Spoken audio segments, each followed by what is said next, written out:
Assalamu alaikum everyone. Welcome you all to the Life Science Academy. So this will be our fifth lecture. In today's lecture we will discuss the two important rules of the probability. One is the product rule and another is the sum rule. The lecture will be important in order to understand the upcoming lecture over the numericals on this law of independent assortment. जितने भी CSIR के जितने भी numericals आए उस पर वो हम डिस्कस करेंगे. उनको समझने से पहले, उनको आंसर करने से पहले you should know actually these two important laws of probability, product rule. So these two rules, one is the product rule and other is the sum rule of the probability.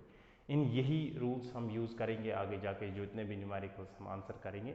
तो इसीलिए यही reason है मैंने पहले ये video बनाया और उसके बाद हम जो नेक्स्ट वीडियो है उसमें हम पूरे न्यूमेरिकल्स, क्योंकि लॉ ऑफ इंडिपेंडेंट असॉर्टमेंट हमने ऑलरेडी डिस्कस किया है, अब हमें सिर्फ उसके न्यूमेरिकल्स करने हैं, यहाँ पे उसके क्वेश्चंस करने हैं. देखते हैं किस किस तरह के वहाँ से क्वेश्चंस आते हैं, वो हम यहाँ सॉल्व करने की कोशिश करेंगे. तो पहले हम डिस्कस करेंगे these two important rules of the probability. One is the product rule and another is the sum rule. Product rule is applicable to the independent events. ये उन इवेंट्स पे एप्लीकेबल है जो इंडिपेंडेंट इवेंट्स होते हैं. और sum rule is applicable to the events that are mutually exclusive. तो हम यहाँ पे लिख सकते हैं it is for independent events, for independent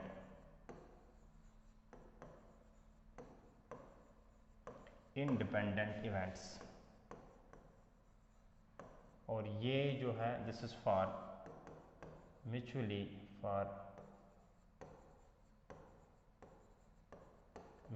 exclusive events. अब ये म्यूचुअली एक्सक्लूसिव इवेंट और इंडिपेंडेंट क्या होता है, इंडिपेंडेंट इवेंट्स क्या होते हैं, ये हम डिस्कस करेंगे in detail. Let we take first the product rule. Product rule की जो डेफिनेशन है वो ये है that according to this rule the simultaneous occurrence of two independent events is the product और multiplication of their individual probabilities. उसका मतलब क्या है, इंडिपेंडेंट इवेंट हम किस इवेंट को कहेंगे, इंडिपेंडेंट इवेंट वो इवेंट होता है by, it is self explanatory word, by definition आपको आप खुद से ये कह सकते हो that independent event is the event that is independent over the other event, और we can say that is not dependent on the other event. जिसमें फॉर एग्जांपल हमने डायहाइब्रिड क्रॉस जब किया, डायहाइब्रिड क्रॉस में हमने दो कैरेक्टर्स, दो trades को लिया. एक कैरेक्टर था सीड शेप और दूसरा कैरेक्टर था सीड कलर. और हमें पता है क्योंकि वहाँ पे कोई लिंकेज नहीं था, दोनों ही जो ट्रेड्स थे they were independent, they were located, the genes were located on two different chromosomes. और हमने वहाँ पे देखा वहाँ पे इंडिपेंडेंट सेग्रीगेशन होता है. The seed shape is not affecting the seed colour, or we can see the height of plant will be independent over the shape of the seed, or the size of, or the we can say color of the seed. So these are called as independent events. एक simple example अगर मैं आपको दूं, for example this is pen in my hand. The presence of pen in my hand is 1/2. या तो हो सकता है या तो नहीं हो सकता है मेरे हाथ में. इसकी प्रोबेबिलिटी जो है कि ये मेरे हाथ में प्रेजेंट हो, इसकी प्रोबेबिलिटी है 1/2. अगर एब्सेंट होगा उसकी भी प्रोबेबिलिटी है 1/2, प्रेजेंट होने की प्रोबेबिलिटी भी है 1/2. अब फॉर एग्जांपल मैं एक डस्टर ले लेता हूँ, इसकी प्रेजेंट होने की प्रोबेबिलिटी कितनी है मेरे हाथ में, 1/2. चाहे ये प्रेजेंट होगा या एब्सेंट होगा, इसीलिए इसकी प्रोबेबिलिटी भी है 1/2. अब अगर मैं आपसे ये कहूँ what is the simultaneous probability of having both pen as well as duster in my hand, इसकी क्या प्रोबेबिलिटी है, because both the events are independent, ये भी इंडिपेंडेंट है और ये भी इंडिपेंडेंट है. अब मैं आपसे ये कह रहा हूं कि मेरे हाथ में दोनों प्रेजेंट हो साइमल्टेनियसली, इसकी क्या प्रोबेबिलिटी है. प्रोडक्ट रूल ये बताता है अगर ये इंडिपेंडेंट इवेंट्स है, इनके साथ आने की प्रोबेबिलिटी उनकी इंडिविजुअल प्रोबेबिलिटी का प्रोडक्ट होता है. प्रोडक्ट मतलब मल्टीप्लिकेशन, सिंपल. तो यही डेफिनेशन आप यहाँ पे देख रहे हो that the simultaneous occurrence of two independent events is the product और multiplication of their individual probability. Is this thing clear? So that is the definition of the product rule. अब हम इसका क्वेश्चन देख लेते हैं. फॉर एग्जाम्पल हमने dihybrid cross, जो वहाँ पे हमने जब डायहाइब्रिड क्रॉस किया इंडिपेंडेंट असॉर्टमेंट में, डायहाइब्रिड क्रॉस के लिए हमने क्या किया था, वहाँ पे हमने लिए थे, वहाँ पे डायहाइब्रिड क्रॉस के लिए दो कैरेक्टर्स लिए थे. हमने लिया था seed shape, seed shape was shape was round dominant and wrinkled was recessive. ये एक कैरेक्टर है, और दूसरा कैरेक्टर हमने लिया था सीड कलर। सीड कलर में one colour, dominant colour was yellow and recessive color was green. These two are independent. Seed shape is independent on seed color. Seed color is independent over the seed shape. They are independent events because they are located on two different chromosomes. They are not linked genes. They are unlinked genes. अब हम around आने की probability, this is the dominant event, और हमने monohybrid cross जब किया, monohybrid cross में law of segregation जब हमने पढ़ा, वहां पे हमने ये देखा इंडिपेंडेंट जो डोमिनेंट कैरेक्टर होता है इसके आने की प्रोबेबिलिटी होती है 3:1। हमें वहां से मोनोहाइब्रिड क्रॉस से हमें मिला था मोनोहाइब्रिड जो फिनोटिपिक रेशियो आया था, फिनोटिपिक रेशियो दैट वाज 3:1, जिसमें 3 डोमिनेंट थे, 1 रिसेसिव था। तो मोनोहाइब्रिड क्रॉस से हमें पता चलता है कि जो डोमिनेंट कैरेक्टर के आने की प्रोबेबिलिटी होती है 3 और रिसेसिव कैरेक्टर आने की प्रोबेबिलिटी होती है 1, जो हमने ऑलरेडी ये चीज वैलिडेट किया है बाय लॉ ऑफ सेग्रीगेशन। अब यहाँ पे डोमिनेंट कौन कौन सा कैरेक्टर है? सीड की शेप में अगर हम देखेंगे यहाँ पे डोमिनेंट कलर है, डोमिनेंट है राउंड, और सीड के कलर की अगर हम बात करेंगे यहाँ पे जो डोमिनेंट है that is yellow. Is this thing clear? अब अगर जब हमने डाइहाइब्रिड क्रॉस किया वहां पे this law of independent assortment, वहां पे हमें 4 तरह के फिनोटाइप्स मिले। एक फिनोटाइप हमारे पास आया था राउंड एंड येलो, दूसरा आया था राउंड एंड ग्रीन अगर आप पुनेट स्क्वायर देखोगे, तीसरा आया था रिंकलड एंड येलो, और चौथा आया था हमारे पास रिंकलड एंड ग्रीन। ये 4 तरह के फिनोटाइप्स आए थे। अब मैं अगर आपको बोलूं कि राउंड और येलो आने की प्रोबेबिलिटी कितनी है, जो डाइहाइब्रिड क्रॉस हमने किया उसमें से आप मुझे बताओ राउंड और येलो आने की प्रोबेबिलिटी कितनी है? Round is a seed shape and yellow is a seed color. Both are independent events, but both are dominant. Round is dominant as well as yellow is dominant. That means एक dominant की आने की probability होती है 3/4, जो हमने already देखा है, it is 3/4। Is this thing clear?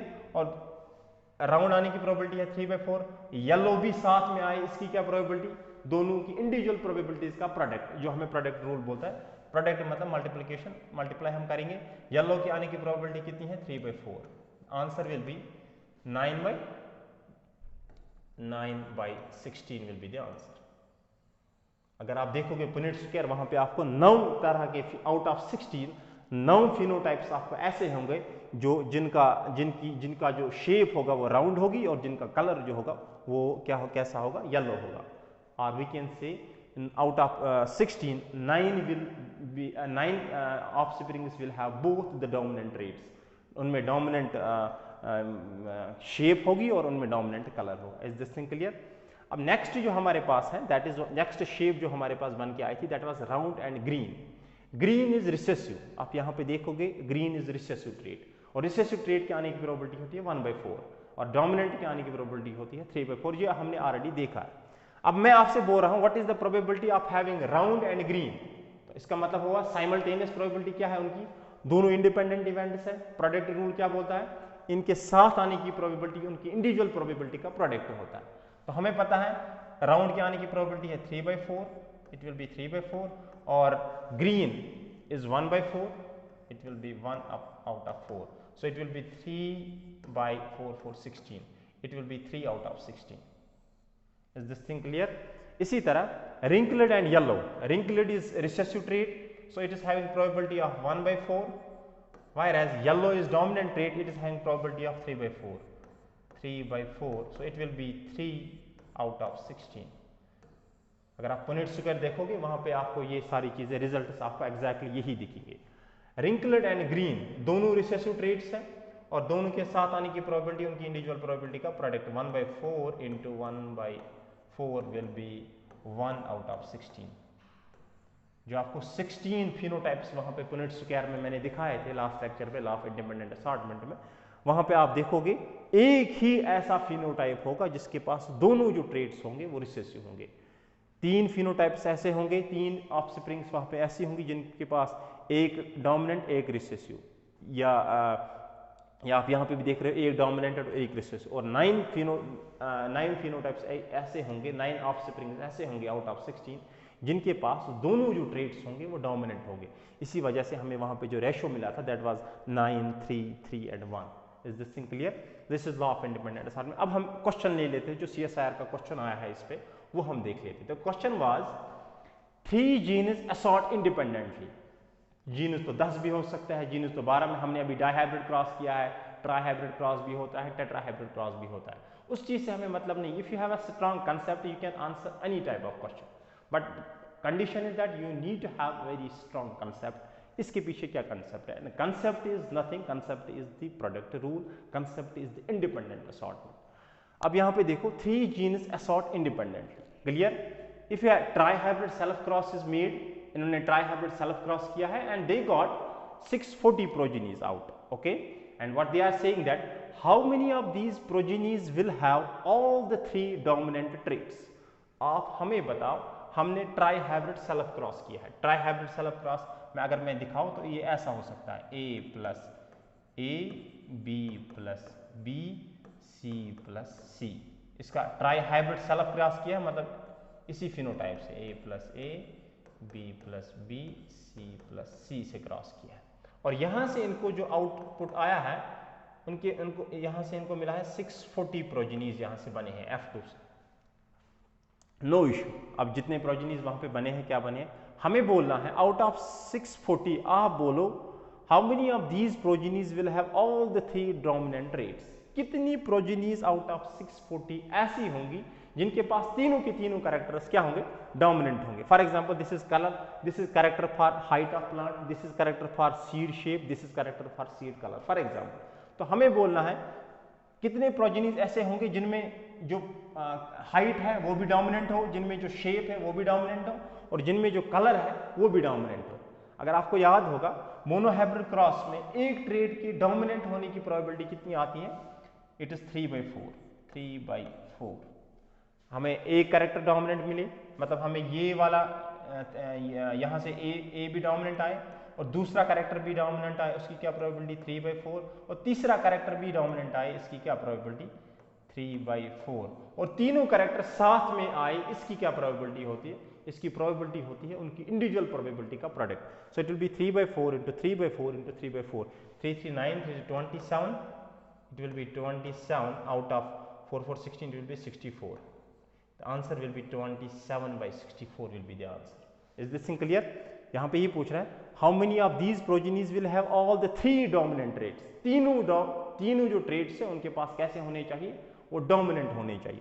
और हमें पता है एक ट्रेट के डोमिनेंट आने की प्रोबेबिलिटी 3/4 है, दूसरा भी आए ये भी 3/4, तीसरा भी आए 3/4, और तीनों साथ में आए, इसकी क्या प्रोबेबिलिटी, उनकी इंडिविजुअल प्रोबेबिलिटी का product. This is the answer 27/64।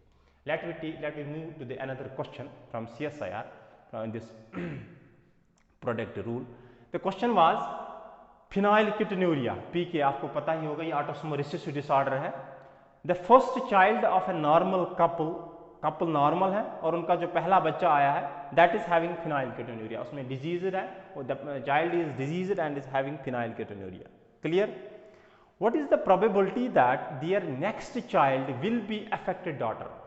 आप हमें बताओ, जो नॉर्मल कपल था, इन्होंने जब शादी की, शादी करने के बाद उनका जो पहला बच्चा आया उसको वो डिजीज था, और उसमें कौन सी डिजीज थी, फिनाइलकेटोन्यूरिया उसमें डिजीज थी। फिनाइलकेटोन्यूरिया ऑटोसोमल रिसेसिव डिसऑर्डर है, दैट इज इंपॉर्टेंट। अब हमें बोलना है what is the probability that their next child will be affected and daughter, it should be affected daughter. तो these are two independent events, affect disease is one event and daughter is another event, they are independent event. Disease will not affect the gender, gender is different and disease condition is different, so these two are independent effects. अब हमें बोलना है आप बताओ जो daughter बन के आएगी, जो इनका बच्चा होगा वो अफेक्टेड हो और डॉटर हो, इसकी क्या प्रोबेबिलिटी। अब देखो बेटा, फिनाइलकेटोन्यूरिया जो है ये वही से बोलता है, it is autosomal recessive disorder. Autosomal recessive disorder तभी एक्सप्रेस होगा, रिसेसिव डिसऑर्डर तभी एक्सप्रेस होगा जब होमोजाइगस रिसेसिव कंडीशन डेवलप होगी। और ये बोल रहा है जो इनके पेरेंट्स थे वो नॉर्मल थे। अब नॉर्मल पेरेंट्स से हमें डिजीज बच्चा बनाना है, वो कैसे बन सकता है, अगर हम फिनोटाइप ये लिख लेते हैं, ये नॉर्मल है, for example this is male, और फीमेल का फिनोटाइप हम ये लिख लेते हैं, ये फीमेल का फिनोटाइप, क्योंकि उन्होंने बोला है कि वो नॉर्मल थे, उनके पेरेंट्स जो थे वो नॉर्मल थे। नॉर्मल वो इस कंडीशन में भी हो सकते हैं, और नॉर्मल वो बेटा इस कंडीशन में भी हो सकते हैं, ए कैपिटल ए, इस कंडीशन में भी नॉर्मल। लेकिन इस कंडीशन से कभी डिजीज नहीं बन सकता है, क्योंकि यहाँ से सारे डोमिनेंट आएंगे, और डोमिनेंट जब ट्रेट फंक्शनल आएगा, डोमिनेंट आएगा, डिजीज एक्सप्रेस नहीं होगी। दैट मीन्स इससे क्लियर होता है इनका जो जीनोटाइप है वो ये वाला जीनोटाइप है, ये जीनोटाइप नहीं है। अब ये छोड़ो, अब इनका जो बच्चा वहां से हमें बनाना है, हमें कंडीशन आनी चाहिए ये वाली कंडीशन, जहां से ऑफस्प्रिंग्स बनेगी, एक ऑफस्प्रिंग तो ये बनेगा, दो ऑफस्प्रिंग्स ये बनेगी और एक ऑफस्प्रिंग यहाँ पे ये बनेगा। यही डिजीज होगा, ना ये डिजीज होगा, ना ये डिजीज होगा, ना ये डिजीज होगा, क्योंकि इसमें भी डोमिनेंट ट्रेट है और इन दोनों में भी डोमिनेंट ट्रेट है। अब ये कंडीशन यहां से डेवलप हो, इसकी क्या प्रोबेबिलिटी है? 1 आउट ऑफ 4, इसकी प्रोबेबिलिटी है 1/4। Is this thing clear? तो हो गया डिजीज आने की प्रोबेबिलिटी। अब हमें नेक्स्ट बताना है डॉटर डिजीज हो और डॉटर बी हो, डॉटर आने की प्रोबेबिलिटी है 1/2, क्योंकि दो ही चीजें पॉसिबिलिटी है before pregnancy, before delivery, during pregnancy, या तो मेल चाइल्ड आ सकता है, फीमेल चाइल्ड आ सकता है। अब आफ्टर डिलीवरी अब फीमेल चाइल्ड आ गया तो मेल आने की प्रोबेबिलिटी 0 हो जाएगी। तो वी कैन से डॉटर आने की प्रोबेबिलिटी है 1/2, क्योंकि या तो डॉटर आएगा या सन आएगा, there is no other probability. So या तो डॉटर आएगा, डॉटर आने की प्रोबेबिलिटी है 1/2, या तो सन आएगा, इसकी प्रोबेबिलिटी है 1/2। अब हमें लेना है अफेक्टेड डॉटर, अफेक्ट की प्रोबेबिलिटी तो हमने निकाली 1/4, लेकिन वो डॉटर भी हो, इसकी क्या प्रोबेबिलिटी है 1/2, और दोनों इवेंट साथ हो, तभी जाके तो ये कंडीशन डेवलप होगी। then the condition will be the condition will be the affected daughter। Okay, तो वो तभी पॉसिबल है जब दोनों इवेंट्स क्या आए, साथ आए। जब दोनों इवेंट साथ आएंगे, this is the probability of disease condition. 1/4 है प्रोबेबिलिटी डिजीज और 1/2 है प्रोबेबिलिटी डॉटर आने की। दोनों साथ आए, इसकी क्या प्रोबेबिलिटी? उनकी इंडिविजुअल प्रोबेबिलिटी का प्रोडक्ट है। So it will be 1/4, it will be 1/8। The answer will be 1 out of 8। Is this thing clear? So these were some questions from product rule, और होप आपको प्रोडक्ट रूल अब समझ आ चुका होगा। ये this very important, यही हम use करेंगे आगे न्यूमेरिकल्स सॉल्व करने के लिए। So this is all from the product rule. Now let we move forward to the sum rule of the probability. Sum rule is applicable to the mutually exclusive events. अब हमें समझना है what is mutually. Hope the independent event is clear to you now. Now we will move to the mutually exclusive event. Mutually exclusive event वो event होता है जब भी वो इवेंट होता है, जब भी वो इवेंट एक बार हो जाता है, उसका जो साथ काउंटर पार्टनर है उसके आने की प्रोबेबिलिटी 0 हो जाती है। For example I will take a coin, before tossing a coin, the probability of getting head is 1/2, the probability of getting tail is 1/2. Is this thing clear? It is before toss. अब जब एक बार toss हो गया, now you have head in your trial, you got head. What is the probability of getting tail in that event? 0, क्योंकि अब इस event में तो टेल नहीं आ सकता। नेक्स्ट इवेंट में जब आप नेक्स्ट ट्रायल करोगे उसमें तो टेल आ सकता है, लेकिन इस ट्रायल में टेल नहीं आ सकता। So these are called as mutually exclusive events. एक और एग्जाम्पल से अगर मैं आपको समझाने की कोशिश करूंगा, for example before delivery, during pregnancy, the probability of having male baby, male child is 1/2, the probability of having female child is 1/2. Is this thing clear? Once the delivery is done, you got female. What is the probability of getting male in that event? It is 0. So these events are called as mutually exclusive events, जिसमें जब एक event हो जाता है दूसरे event के आने की प्रोबेबिलिटी 0 हो जाती है। जबकि ऐसा प्रोडक्ट जो इंडिपेंडेंट इवेंट्स है ऐसा वहां पे नहीं होता था। इंडिपेंडेंट इवेंट्स वायर इंडिपेंडेंट, एक इवेंट हो गया दूसरा इवेंट भी हो सकता है वहां पे, लेकिन म्यूचुअली एक्सक्लूसिव इवेंट्स में ऐसा नहीं होता है। Mutually exclusive events are those events जब एक इवेंट उनमें से हो जाता है दूसरे इवेंट के आने की probability in the same trial it gets 0. Is this thing clear? So sum rule जो है it is applicable to the mutually exclusive events, और सम रूल हमें ये बताता है that if you have two mutually exclusive events and you have to find their probability, so by sum rule, by the definition of sum rule ये बोलता है that the simultaneous occurrence of two mutually exclusive or several mutually exclusive events is the sum of their individual probability. Sum मतलब addition. Is this thing clear? Now for example मैं आपसे बोल रहा हूं एक कपल है, they are planning for 3 offsprings. कितने offsprings? 3 offspring, और वो चाहते हैं उनकी 2 डॉटर्स हो, एक सन हो। अब आप यहाँ पे देखो, 2 डॉटर तो ऐसे भी आ सकते हैं, डॉटर एंड सन। इवेंट्स तो 3 है और 3 इवेंट्स में उनको 2 डॉटर चाहिए और एक सन चाहिए। आपको बताना है प्रोबेबिलिटी क्या है। ये तो ऐसे भी आ सकता है, डॉटर आए, सन आए और फिर डॉटर आए, ऐसे भी हो सकता है। अब ये 2 डॉटर तो ऐसे भी हो सकती है, son, daughter and daughter. Is this thing clear? तो ये 3 पॉसिबिलिटीज है जिनसे ये इवेंट्स हो सकते हैं। अब सम रूल क्या बोलता है? डॉटर आने की प्रोबेबिलिटी 1/2, दूसरे डॉटर आने की प्रोबेबिलिटी 1/2 और सन आने की प्रोबेबिलिटी 1/2। हमें बताना है ये कॉम्बिनेशन आए, इसकी क्या प्रोबेबिलिटी, मतलब साइमल्टेनियसली ये सारी चीजें आए, इसकी क्या प्रोबेबिलिटी। सम रूल बोलता है इसकी प्रोबेबिलिटी है दियर इंडिविजुअल प्रोबेबिलिटी का sum. So it will be 1/2 plus 1/2 plus 1/2। So it will be 1 + 1, it will be 3 out of 4, 4 to 8, it will be 3 out of 8। इसकी प्रोबेबिलिटी ये बन जाएगी। Is this thing clear? तो इसी तरह इसकी प्रोबेबिलिटी भी 3/8 और इसकी प्रोबेबिलिटी भी 3/8 बन जाएगी। लेकिन ये तो 3 इवेंट्स हैं। अब अगर फॉर एग्जांपल आपके पास 5 इवेंट्स हैं, अगर आपके पास 10 इवेंट्स है, अगर आपके पास 20 इवेंट्स है, तो तब ये फार्मूला जो है ये एप्लीकेबल नहीं है। तब आप इस चीज से आंसर कर पाओगे answer, but it will be very time consuming. Okay, so in order to save your time there is another formula for the sum rule. वो फार्मूला क्या है? That is factorial formula. Formula ये है, probability of several mutually, जितने भी mutually exclusive events हैं उनकी probability अगर आपको फाइंड आउट करनी है, आप ये फार्मूला यूज करो, factorial formula, that is n factorial divided by a factorial into b factorial into p raise to power a q raise to power b। Now factorial अगर आपको पता होगा, फैक्टोरियल का मतलब होता है, फॉर एग्जांपल अगर मैं बोलूँ 5 फैक्टोरियल, 5 फैक्टोरियल को अगर हम एक्सप्रेस करेंगे, it will be 5 × 4 × 3 × 2 × 1 up to 1 हमें लेना है। अगर हमारे पास 3 फैक्टोरियल होगा, so we have to multiply it up to 1, so it will be 3 × 2 × 1। अगर हमारे पास 4 फैक्टोरियल होगा, it will be 4 × 3 × 2 × 1। Hope the factorial is clear. Now let's move. n is the total number of events, n is the total number of events. कितने events हैं? a is the number of first mutually exclusive events, number first mutually exclusive event का number.